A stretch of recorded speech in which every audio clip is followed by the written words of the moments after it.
Okay, quick scene stamp along.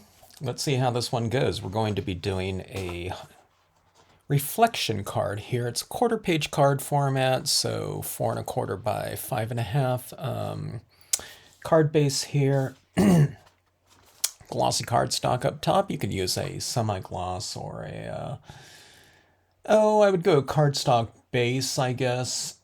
And silver cardstock down here, and I've already pre-mounted it onto the interior of this folded card. We're going to be using a brayer here, and I'm going to be going for this moonlit type of scenario here. Excuse me. And we have a post-it note right here. It's a stamp in the hand stationary post-it note. A company that I previously worked for. With some great memories.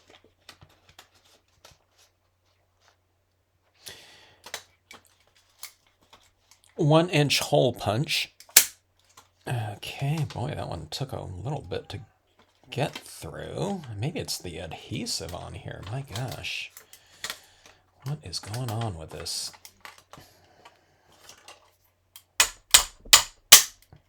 Wow. I don't know why that one took a little bit to get through. Like I said, maybe it's the adhesive or something like that. I think it's stuck to the interior of this. But anyways, we have our 1-inch hole punch here. Now, instead of using this like I normally do, I'm going to be using this portion of it. Let me see, that one's a little ragged with that kind of awkward punch. So let's clean that up here a little bit. Like so, and this is going to represent my moonlight. Okay, now this is going to be a reflection card. I don't want this to be reflecting down in this lower section here. And the lower you have it, the better the reflective type of quality it will have. If we have it way up here, see, as I'm looking at the card, you can't even see my reflection of my finger. You'd have to go like this, okay?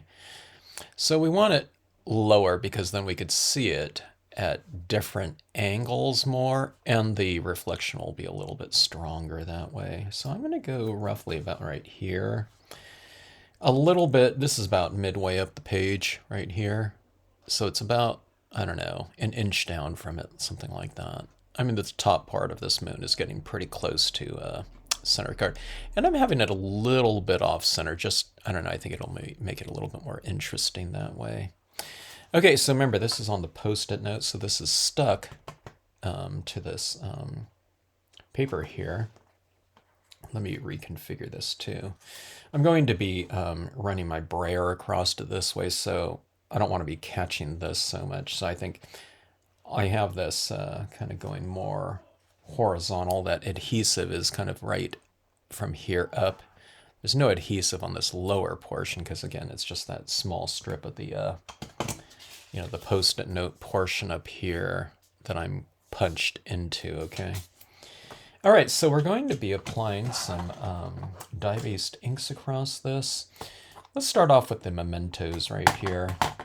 Now you said, hey, Kevin, why are you changing up on the pads that you're using all the time? I just grabbed those. I mean, it wasn't any kind of design type of strategy right here, but the biggest thing is that these are going to be dye-based inks, and it's a range of blue tones. I'm going to probably pull out some of my Marvy inks, but if you can, go for light, medium, and dark, okay? Now, if you don't have that, you can go with maybe medium and darker tones, and I think that'll work really well for this reflection card. You don't have to have like this really big, huge range of tones if you don't have it. Okay, so this is a 4-inch soft rubber brayer here. And this first color that I'm using is Summer Sky. And it's a very, very light blue memento ink.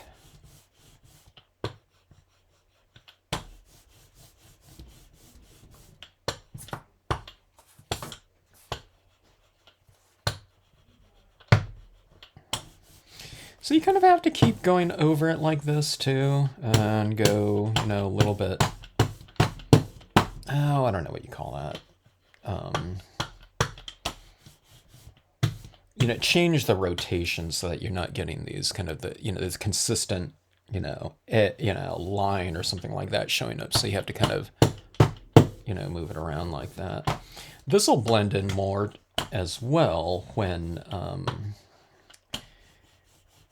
I build up the inks and I get into the darker tones. Now I do want to get some transitioning in here of your tonal range. So I'm keeping that in mind as I'm doing this. Let me see, let me get some of this base layer color kind of merged in a little bit more. I'll go both ways here.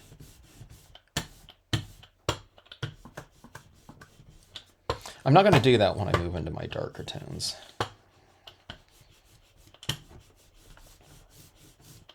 Okay, so there we go with that.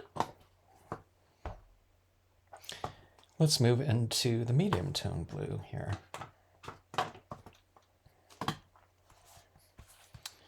Ink up.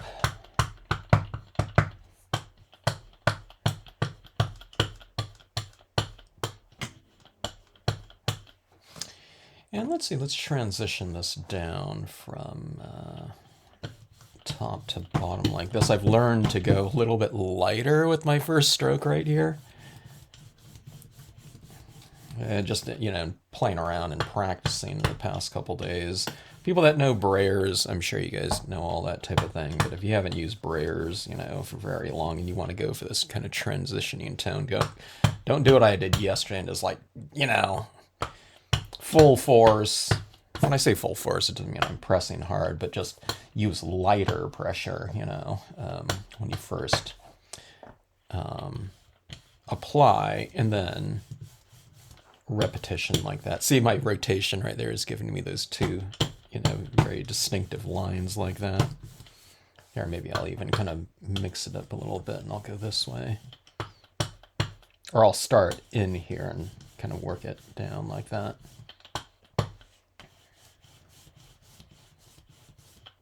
Maybe there's something on my paper, actually. It seems to be there's this line right in those sections right there.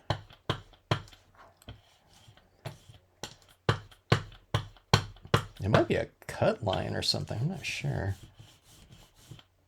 Maybe not. I just got that line. It's the brayer. Okay, coming up from the bottom here. I'm going to have a little bit of this kind of this horizon in here, maybe.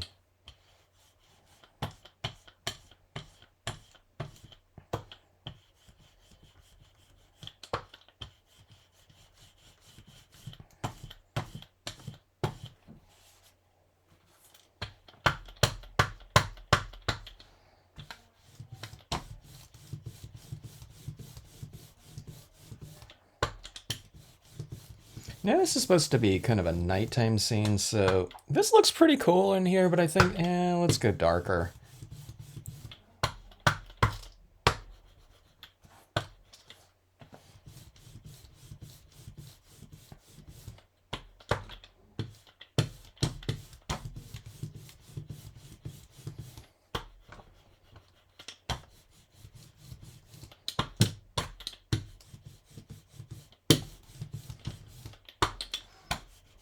Let's go back this way too. I'm trying to flatten out those lines right there, those two vertical lines. I'll be using some other things on here as well. Some other textural elements in the alto cumulus cloud.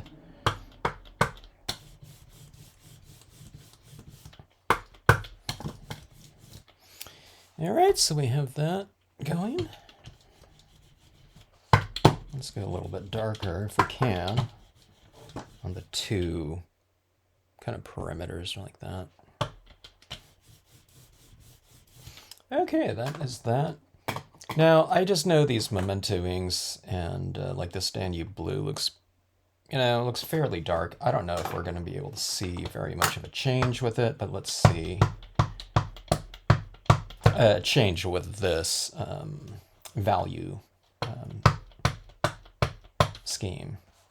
Okay, let's see. Yeah, I guess it gets pretty, that got, I don't know, a few shades darker, I guess. Yeah, like a 10% value darker. I was thinking we might only see like a 5% or something, but that's pretty good.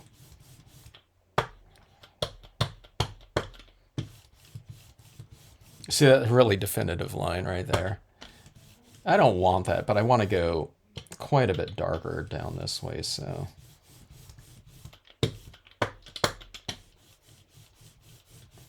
So let's bring that down.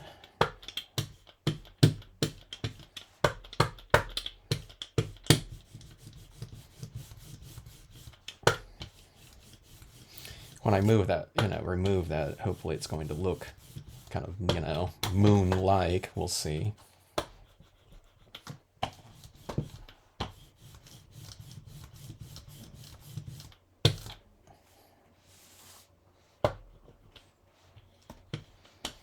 Work a little bit from the bottom up.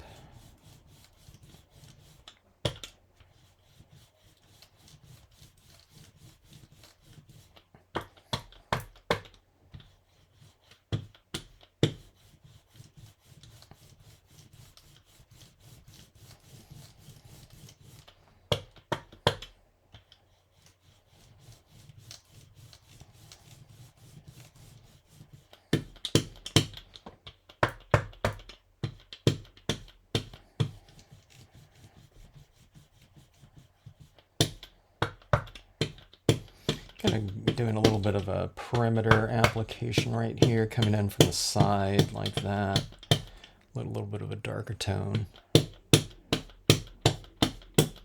Like about like so. And let's do that from this way side as well. Don't worry about getting things too smooth. We're going to be stamping imagery on over the top of this as well.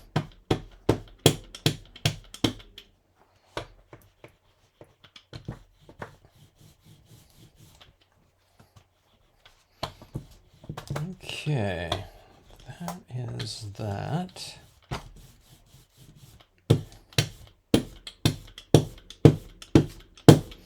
Memento inks are really thick too, so when you get them built up like that, they blend pretty well, and easily. The biggest thing is you just got to get some decent ink on there. When the page is kind of dry, it's like, oh my god, this is like, it's like stuck on there. You're getting these really harsh, types of lines. But with the brayer, you just have to keep working it. Okay, here's black. So I like to get kind of a stronger, kind of perimeter, I guess kind of horizon going on here. Maybe not the horizon, but the vignette of the scene. So look how dark that looks right there. Okay, now before I kind of move on, that's looking pretty good. That's influencing the card a lot more than I thought it would immediately. So let's go in here. I'm going to use this alto cumulus cloud in here just for that extra texturing. And I'm going to do it with a dark blue. I'm going to try it with my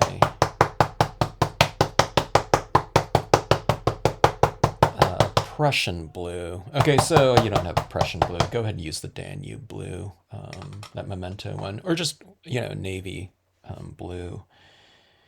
And we'll come right across in here with that. Okay. I would kind of, smooth things out a little bit more, maybe. Although that looks okay just as is.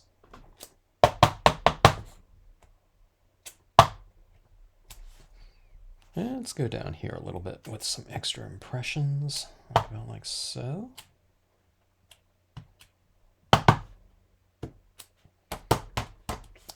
And we'll just go like that.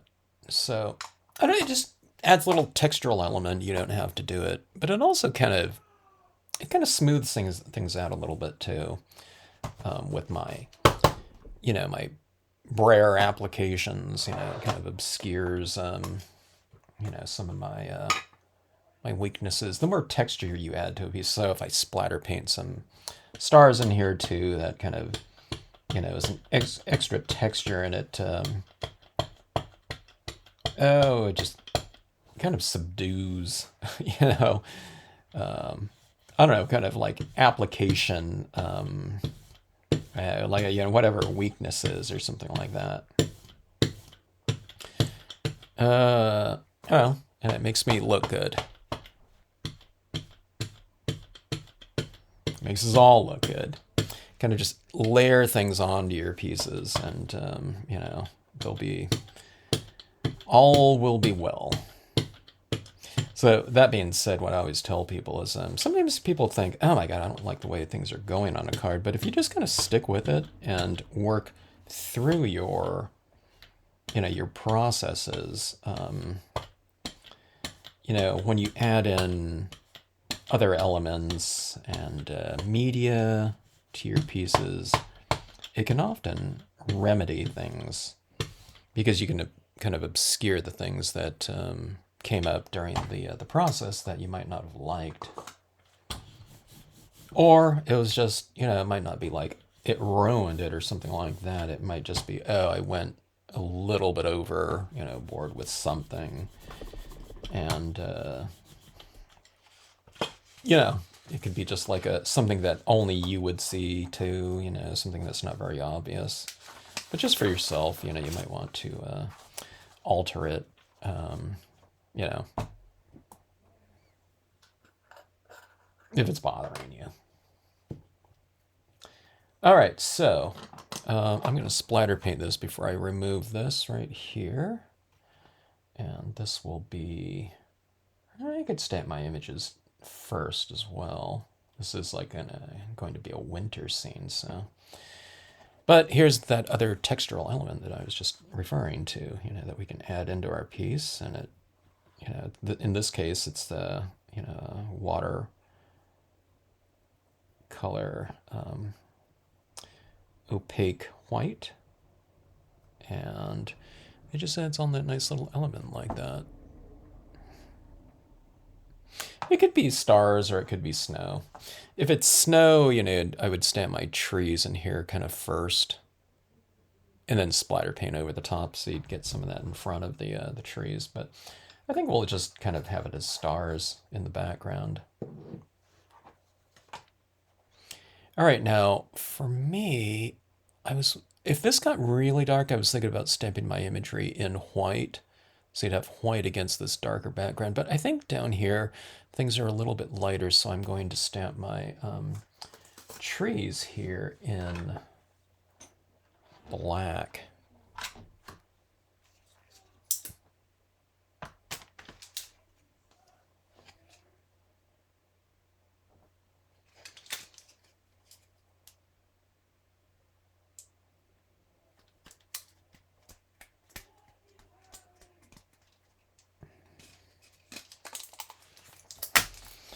Okay, this is the dark blue. And I guess I can take this off now. There's my moon right down there. You can add a little warmth to it if you want to, or something like that, you know. You can use a little alcohol pen and go in there if you want to add a little bit of warmth to your moon. I think I'm just going to leave it as is. I don't know. I'll see how it goes. Okay, now I'm not going to stamp this whole scene right here, because this Lakeside Cove, this is where the water starts right here, you know, and down. So this is where I'm going to stamp it from here up, because this represents the water down this way, okay? Sometimes people stamp things up here so the water kind of, it bends right in two, okay? But I'm going to aim it for, well, let's see, it's about right here. So when I mean aim it for, I'm going to put this stamp right about right here. So my water line was like right here. Okay, I mean, if you're off by a 1/4 inch or something like that, I was just looking at this moon, like if I wanted some of the trees over the front of it or not. I could have moved this up a little bit more over here so these taller trees are in front of it.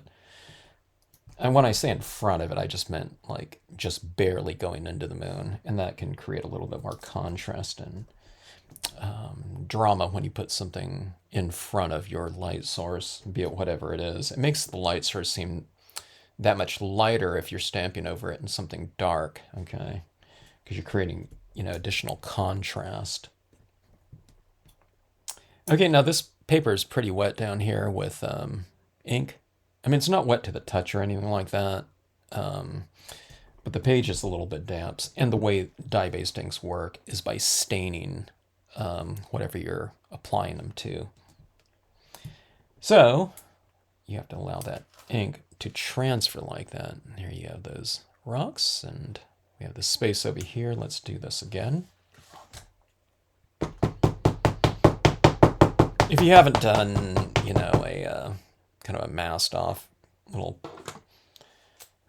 object, it's usually a light, your light source, your moon or sun, something like that. With some tone behind it. It's really fun to do that way.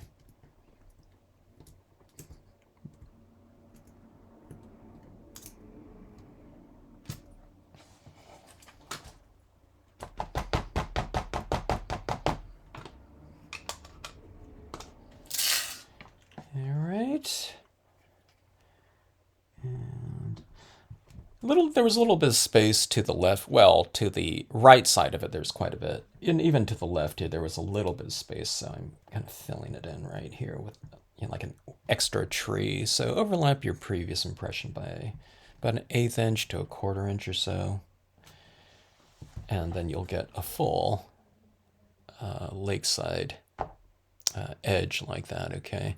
You can even put in some background trees in here if you want to. But I don't think it needs it. Now, what we have is this situation right here. We'll pair this up with our silver like that. And you get, look at that reflection area like that. Isn't that striking? It changes a little bit because we have the silver reflecting light up this way. So this doesn't seem probably quite as light, but look at that. You get like 2 light sources now, one coming from the bottom and one coming, from overhead like that.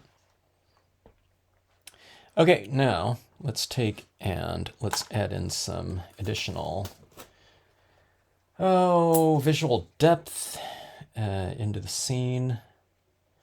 And I'll go with my pines and rocks. Now, when you're stamping on your silver foil, any type of metallic foil, really, for your impressions, you want to go with something that's going to both dry and adhere to it. You can't use your dye-based inks on a top of a non-porous reflective metallic foil. So what we have to do is we have to move to more like a solvent ink, such as a StazOn. Now you don't have to do this either. You can have just blank area down here if you want to. I like to create some additional foreground in my scene, okay? But remember, don't stamp anything down in your foreground that's going to obscure kind of your main focal point, which in this case is the moon right there. So holding up right here, I just need to avoid stamping right here with any kind of trees in this case. And I have plenty of room here, so I won't even be anywhere close to it. So I'm going to stamp right over here.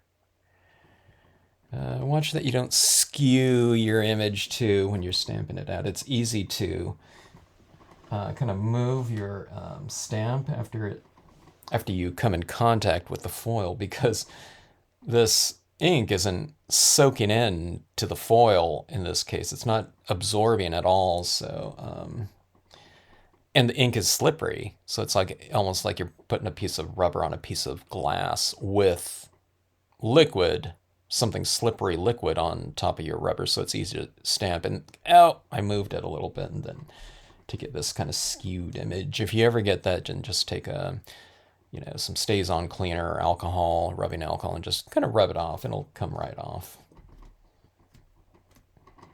Okay, so I'm allowing this to transfer onto my foil like that, and I get that right there. And I'll show you how this looks, of course, after I get this second one. Now this one right here, I'm probably going to be using these trees right over here on this edge. I don't think I'll go for the full impression of the pines and rocks here, but I'll kind of have it a little bit off center, or, you know, a little bit off balance. So I'm not going to stamp like these three trees exactly the same distance into it, just, you know, for variation. And again, stamp and hold. Allow that Stays on ink to set up a little bit and dry. Maybe not dry, but, you know, kind of move towards a little bit of a drier incarnation before you lift. That way you get more ink transferring over to the, in this case, the foil, than if you lift it too early, okay?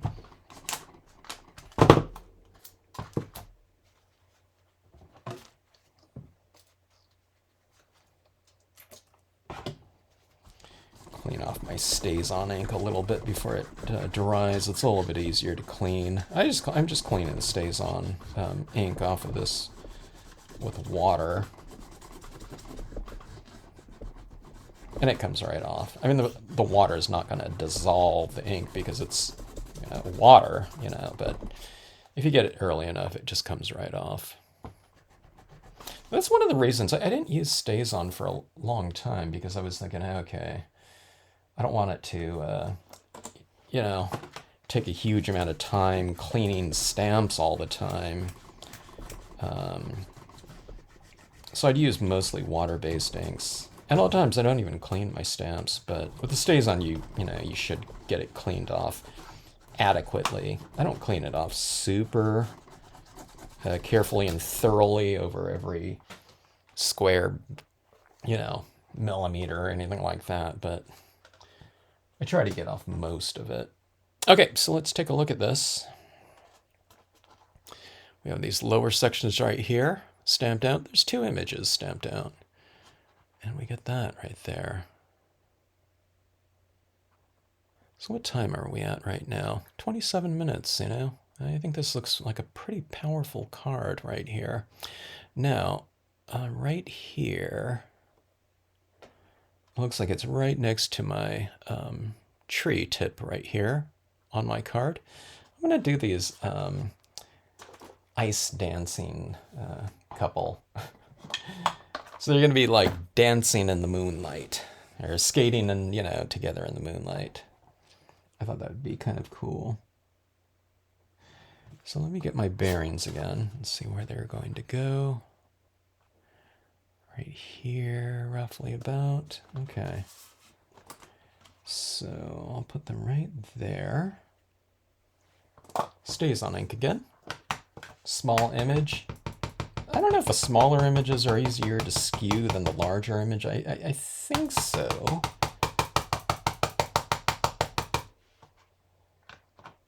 But like I said, if you get something that you don't want, you can always do it again. Just wipe them off the surface and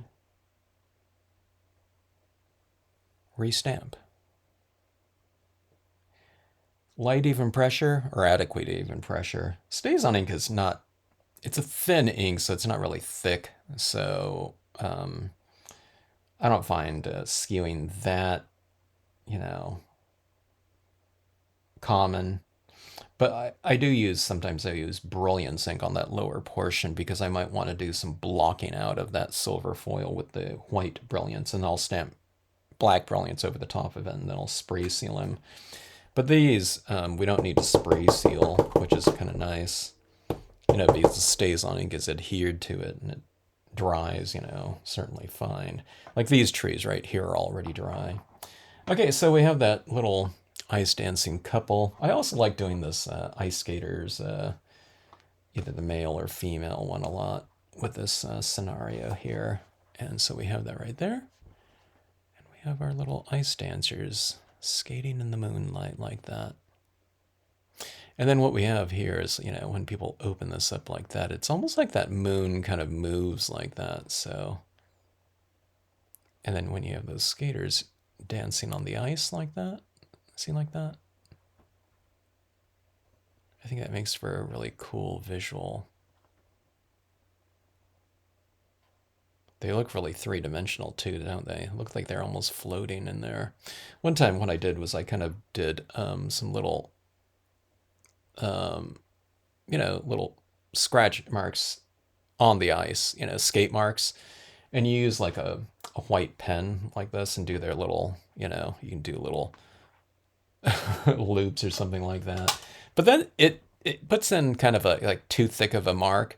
So you kind of have to go back and scratch off some of the, those ice skating, whatever, trails or something like that in the ice, just to kind of thin them out a little bit. But there we go. Okay, so right up here, this will need to be spray sealed.